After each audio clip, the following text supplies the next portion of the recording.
बिहारप्रमाणे राज्यातही बंदूकराज सुरू आहे का असा प्रश्न पडतो। 48 तासात झालेल्या गोळीबाराच्या 3 घटनांनी महाराष्ट्र हादरलेला आहे। गोळीबाराची कारणं जरी वेगवेगळी असली तरी राज्यामध्ये कायदा सुव्यवस्था शिल्लक आहे का असा प्रश्न देखील निर्माण झालाय। त्यामुळे वेळीच या घटना रोखल्या नाहीत तर महाराष्ट्राची ओळख बंदूक राष्ट्र झाल्यास आश्चर्य वाटायला नको। पाहूयात स्पेशल रिपोर्ट। महाराष्ट्र आहे की बंदूक राष्ट्र? 48 तासात गोळीबाराच्या 3 घटना। कुठे राजकारण, कुठे व्यवहार, कुठे जल्लोषाची मस्ती। महाराष्ट्रात अवघ्या 48 तासात गोळीबाराच्या 3 घटना घडल्यात आणि त्यामुळे महाराष्ट्र हादरून गेलाय। पहिली घटना घडली आहे राजकीय दृष्ट्या तापलेला जिल्हा अशी ओळख असलेल्या बीडमध्ये।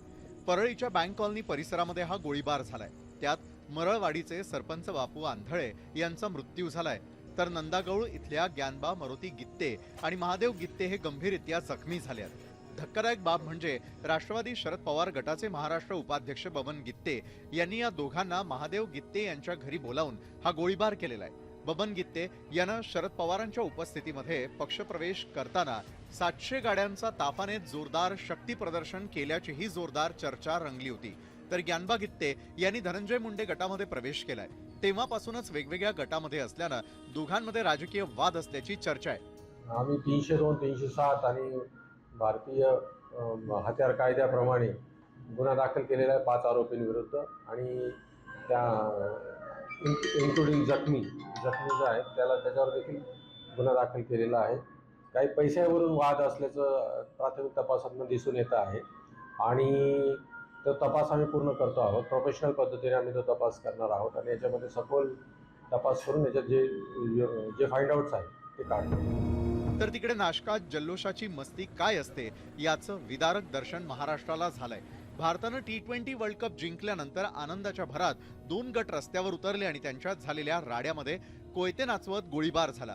या घटनेमध्ये एकाच्या पायाला गोळी लागली तर 5 जण जखमी झाले। तिसरीकडे बारामतीत घडलेल्या घटनेनं देखील महाराष्ट्र सुन्न झालाय। निंबू तिथे गौरव काकडे यांना बैलाच्या व्यवहारातून केलेल्या गोळीबारामध्ये रणजित निंबाळकर यांचा मृत्यू झालाय।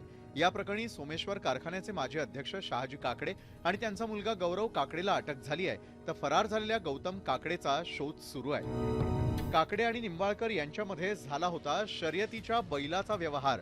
1 वर्षापूर्वी निंबाळकर यांनी काकडेकडून 61 लाखांना बैल खरेदी केला। जूनमध्ये निंबाळकर यांचा बैल काकडेनं 37 लाखांना विकत घेतला। इसार म्हणून 5 लाख दिले, उरलेल्या 32 लाखांवरून वाद आणि गोळीबार।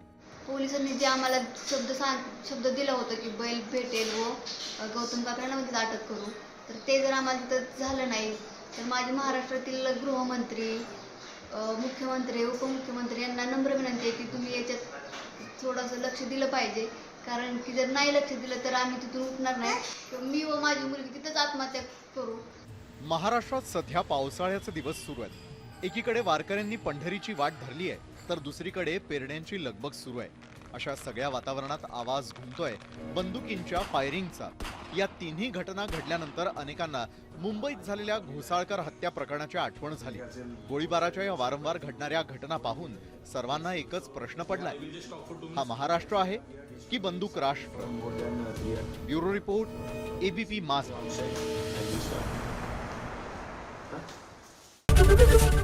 ABP माझा, उघडा डोळे बघा नीट।